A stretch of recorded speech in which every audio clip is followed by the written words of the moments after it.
وہ صرف 3 قسم کی ایجنسیز کر سکتی ہیں جن کے پاس یہ طریقہ ہے فون ٹیپ کرنے کا. وہ فون ٹیپ کرتے ہیں اور پھر جب بھی ان کو بلیک میل کرنا ہو کسی کو، اپنا مقصد یہ نہیں کہ پاکستانیوں کی بہتری کے لیے، لیکن وہ استعمال اس کو کرتے ہیں جب بھی ان کا کوئی سیاسی مقصد پورا کرنے کو، تو وہ یہ پھر آڈیو ٹیپ سامنے آ جاتی ہے. اور میں یہ چاہوں گا سب سے پہلے کہ ڈاکٹر یاسمین، ان کی ایک آڈیو ٹیپ کل نکلی ہے. یہ بات کر رہے تھے جو پرانے سی سی پی او ڈوگر صاحب تھے، ان کے ساتھ یہ بات کر رہی تھیں، تو ان کی آڈیو ٹیپ ایک دم ریلیز ہو گئی. تو میں یہ پہلے چاہتا ہوں کہ یہ بتائیں کہ اس کے پیچھے کیوں یہ ریلیز کی گئی، اس کے پیچھے کیا تھا، اور یہ کیوں بات کر رہی تھی، جو ہر شہری کا حق ہے، کسی بھی پولیس والے سے بات کر سکتے ہیں شہری. لیکن پہلے یہ بتائیں گے کیا ہے، اور اس کے بعد پھر میں آگے بات کروں گا مزید کہ یہ جو تباہی مچ رہی ہے ہمارے معاشرے کی، اور یہ جو اس طرح کا تو کبھی معاشرہ گرا ہی نہیں تھا کہ یہ ڈیپ فیک ویڈیوز بن رہی ہیں لوگوں کے اوپر، ان کے فون ٹیپ کے علاوہ اور بھی ویڈیوز بنا رہے ہیں بلیک میل کرنے کے لیے. بتایا جاتا ہے ہمارے سینئر ہمارے پارٹی کے لیڈرز، ان کو بتایا جاتا ہے کہ جی ہم نے کوئی ویڈیو بنائی ہوئی ہے.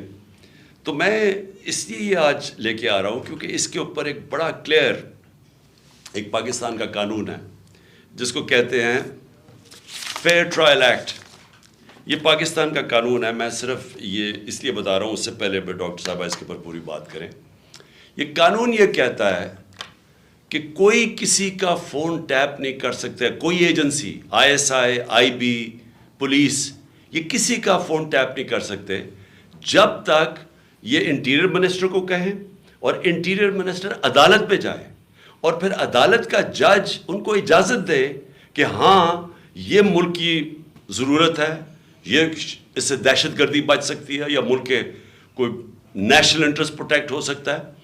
وہ پھر اجازت دیتا ہے اور اس اجازت کے بعد پھر فون ٹیپ کر سکتے ہیں. اس کے علاوہ کوئی فون کسی کا ٹیپ نہیں کر سکتا. تو پھر میں آپ کو یہ بتا دوں کہ بے نظیر بھٹو کی حکومت 1996 میں جب ہٹائی گئی تو ایک وجہ دی گئی تھی سپریم کورٹ میں کہ بے نظیر کے گورنمنٹ کے دوران فون ٹیپس کیے جاتے تھے بڑی بڑی پرسنالٹیز کے اور سیاسی مخالفین کے اور ججز کے. یہ ایک وجہ دی گئی تھی 96 میں. میں اس سے پہلے آپ کو بتا دوں کہ امریکہ کا بڑا طاقتور پریزیڈنٹ تھا صدر نکسن. نکسن کی واٹر گیٹ سکینڈل ہوئی کیا تھی کہ وہ مخالفین کے فون ٹیپ کر رہا تھا، اس کی وجہ سے اس پریزیڈنٹ کو ریزائن کرنا پڑا. تو آج یہ جو کھلے عام ہو رہا ہے، پہلے تو میں چاہوں گا کہ ڈاکٹر یاسمین آپ سے بات کریں، اس کے بعد پھر میں بات کروں گا. بسم اللہ الرحمن الرحیم. کل دوپہر میں جب یہ آڈیو لیک ہوئی تو میں نے جب وہ آڈیو سنی تو مجھے امیڈیٹلی احساس ہوا کہ یہ کس مقصد کے لیے یہ لیک ہوئی ہے.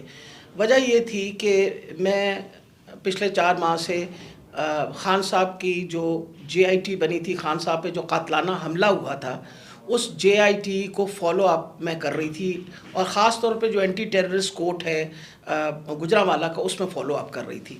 اور یہ میں نے جب دیکھا کہ یہ کیوں کیا گیا ہے، وہ اس لیے کیا گیا کہ ہمارے JIT کا جب بنا تو اس کا کنوینر جو تھے یہ ڈوگر صاحب تھے جو CCPO تھے اس وقت. اور انہوں نے ڈوگر صاحب نے یہ بات انکشاف کر دی تھی حکومت کے سامنے کہ اس میں 3 لوگ ملوث ہیں. یعنی جو اسیسنیشن اٹیمپٹ ہے خان صاحب کے اوپر، وہ باقاعدہ ایک اوکیسٹریٹڈ اٹیمپٹ تھی. اور انہوں نے کہا کہ امپورٹنٹ چیز ہے کہ انہوں نے بتایا کہ ایک بندہ نہیں، اس میں 3 لوگ کم سے کم ملوث تھے، اور ان کا ایویڈنس انہوں نے کورٹ کو دے دیا تھا. اور اس کے بعد جو پتہ چلا وہ یہ ہے کہ افسروں کو بلیک میل کیا گیا. یہ کورٹ میں جب ایویڈنس کیا اور بلیک میل ہو کے کچھ افسروں نے ریزائن کر دیا، لیکن CCPO جو ہیں ڈوگر صاحب، ہی اسٹک ٹو ہز گنز، وہ اسی طرح انہوں نے مینٹین کیا کہ یہ انکشاف ہوئے ہیں. یہ تو ساری باتیں میرے سامنے تب آئیں کہ جب ہم ATC میں گئے، یہ جو گجرانوالہ کا کورٹ ہے، تو ایویڈنس جو خان صاحب کا یہ انویسٹیگیشن کا ایویڈنس ہے وہ آنے دیتے ہی نہیں تھے، اور اس کا حوالہ یعنی جب سی سی او پی کو ہٹایا تو ڈی جی اینٹی کرپشن کو دے دیا گیا. جو چیف انویسٹیگیٹنگ آفیسر تھا جس کا نام انور شاہ صاحب تھے، ان کو انہوں نے پہلے کیا کیا کہ اس کو او ایس ٹی کر دیا، اور اس کے بعد جو ڈی جی تھا اس نے سارا ریکارڈ جو ہے اس کو سیل کر دیا اور تالا لگا دیا. ہم نے جب بار بار کہا کورٹ کو کہ جی یہ ہمیں ایویڈنس چاہیے، جو سارا ایویڈنس منگوائیں، تو پہلی دفعہ جو سیکنڈ ہیئرنگ تھی اس میں انہوں نے آ کے کہا کہ جی ڈی جی بدل دیا گیا ہے اور یہ چٹھا صاحب کو لگا دیا گیا نیا ڈی جی اینٹی کرپشن جو کہ ثناء اللہ کا رائٹ ہینڈ مین ہے، اور اب وہ ریکارڈ دے گا. اس کے اوپر جج صاحب نے غصہ کھایا اور انہوں نے کہا کہ میں اب اپنے پروسیکیوٹنگ آفیسرز بھیجوں گا. انہوں نے اپنے پروسیکیوٹنگ آفیسرز بھیجے، اور پروسیکیوٹنگ آفیسرز نے جب وہ کمرہ کھلا اور تالا کھلا تو دیکھا گیا کہ ایویڈنس سارا غائب ہو چکا ہے، اور چند صفحے 11 صفحے رہ گئے تھے اس سارے ایویڈنس کے، باقی سارا کچھ چوری ہو گیا. اور یہ بات کا انکشاف خود ہی ڈی جی نے بھی کیا اور اعلان بھی کر دیا کہ اب میں اس کے اوپر انکوائری کروں گا، یعنی خود ہی چور اور خود ہی منصف بننے کی ارادے سے.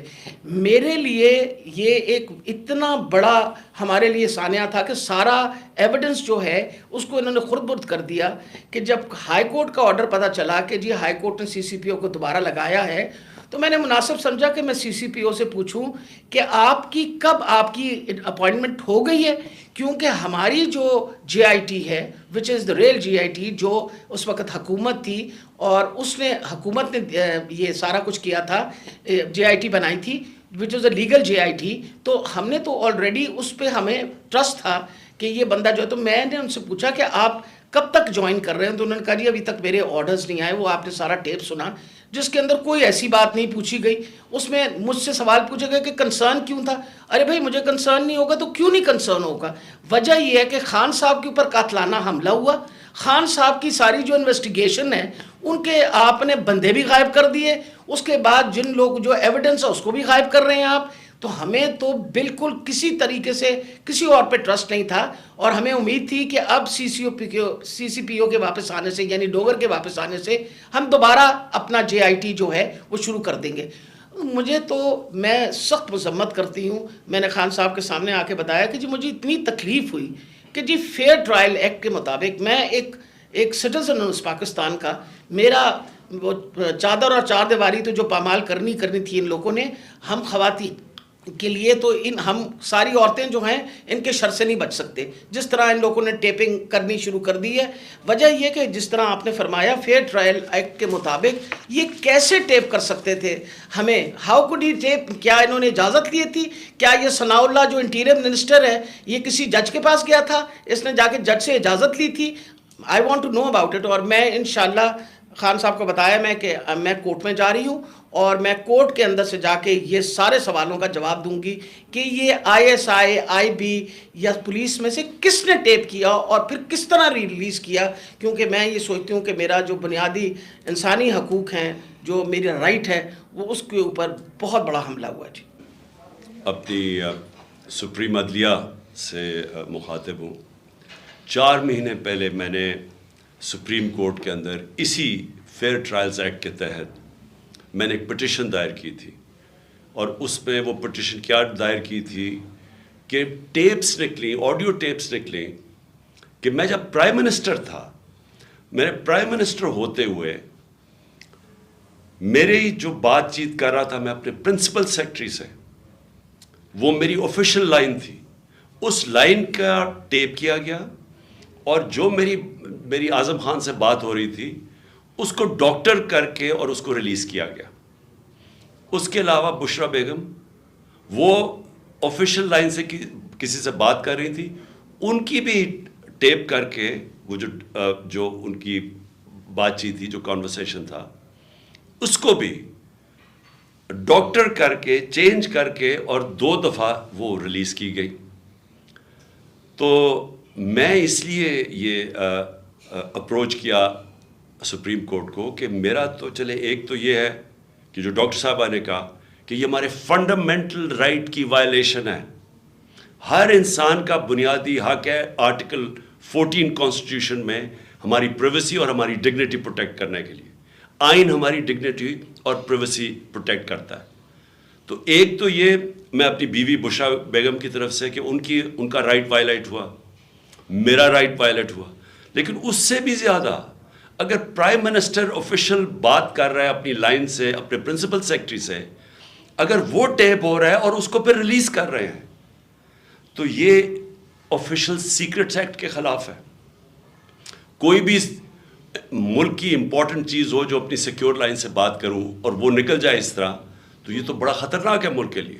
کوئی بھی پرائم منسٹر کی بات چیت نکل جائے, اور اس کے بعد شہباز شریف کی اور وہ مریم کی بھی کوئی آڈیو لیکس نکلی, اور اس کے اندر بھی اس پہ تو خیر اور باتیں ہو رہی تھیں. تو میں اس لیے کہنا چاہتا ہوں کہ ہماری عدلیہ کو اس کے اوپر ایکشن لینا چاہیے, کیونکہ یہ تو ایک اب پوری معاشرے میں ایک بیماری پھیل گئی ہے. ہر جب کوئی کسی کو بلیک میل کرنا ہوتا ہے اس کی ٹیپ نکلاتی ہے. سپریم کورٹ کے جج کے اوپر ان کی پرویز لائی کی وہ کو ٹیپ نکلائی, اور وہ صرف بلیک میل کرنے کے لیے, کیونکہ اس وقت پاکستان کی تاریخ کا ایک بہت اہم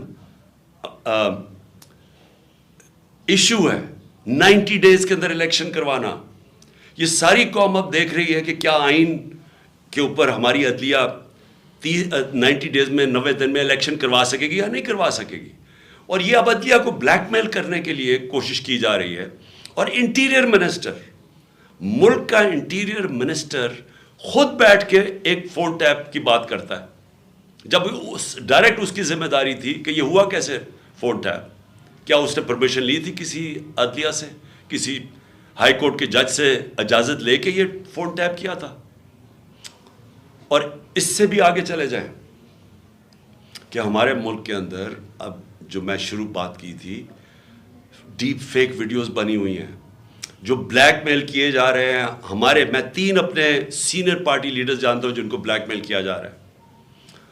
اس کے بعد سب کو یاد ہے کہ مریم نواز نے بیٹھ کے ایک اناؤنس کیا کہ میرے پاس آڈیو ٹیپس ہیں یا ویڈیو ٹیپس ہیں ججز کے اوپر. وہ ارشد ملک کا جو کیس تھا, اس کے بعد ریٹائرڈ جسٹس ثاقب نثار کی ایک آڈیو ٹیپ نکلی جو بعد میں پتہ چلا کہ فیک تھی, یعنی جوڑی ہوئی تھی, جو ڈیپ فیک تھی, یعنی اس کو پیس ٹوگیدر کیا ہوا تھا. اور اس کے علاوہ اب تو جنرل باجوہ نے بھی کہہ دیا کہ میرے پاس ٹیپس ہیں. تو یہ کیا اس ملک میں کنٹرول کرنے کے لیے, لوگوں کو بلیک میل کرنے کے لیے سب کچھ ہو رہا ہے؟ اور اب ٹیکنالوجی ادھر چلی گئی ہے تو یہ تو کوئی بھی اب کر سکتا ہے. آپ ڈیپ فیک ویڈیوز جو ہیں اس کی کبھی ٹیکنالوجی دیکھ لیں, کسی کے اوپر بھی آپ یہ ٹیپس بنا سکتے ہیں اور آپ ان کو بلیک میل کر سکتے ہیں.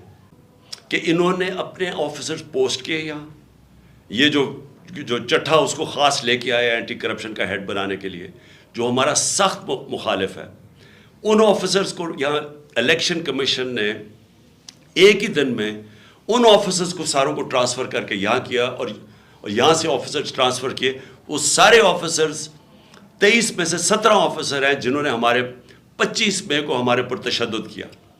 یہ جو CCPO انہوں نے لگایا ہوا کامیانہ, اس کے ڈاکٹر یاسمین نے ایویڈنس دی ہوئی ہے کہ 25 مئی کو جو ہمارے لوگوں پہ تشدد کیا گیا اس میں یہ کامیانہ کا نام دیا گیا. ڈیزالو کی مقصد تو یہ تھا کہ پاکستان میں الیکشن ہو تاکہ یہ جو معاشی بحران ہے اس سے ہم نکلیں. ہمارا تو یہ مقصد تھا. یہ مقصد تو نہیں تھا کہ اس گورنمنٹ کو ہٹا کے یہ سارے جو ہمارے مخالف وہ لوگ جنہوں نے ہمارے اوپر تشدد کیا ان سب کو اوپر لے آئے. اور جو JIT میرے اوپر بنی تھی, جو پنجاب گورنمنٹ نے بنائی تھی, اس JIT کو سیبوٹاج کریں اور آ کے اس کا ریکارڈ پہلے سیل کریں اور پھر ریکارڈ میں سے سارا ریکارڈ غائب کر دیں, صرف 11 صفحے رہ جائیں اس کے, اور اوپر وہ آدمی کو بٹھا دیں جس نے آتے ساتھ ہی اس کی مشن یہ تھی کہ JIT کو سیبوٹاج کیا جائے تاکہ کسی کو نہ پتہ چلے کون اس کے پیچھے تھا جنہوں نے مجھے قتل کرنے کی کوشش کی. اور یہ ساری آڈیو لیک اس لیے ہوئی ہے, جس طرح کہ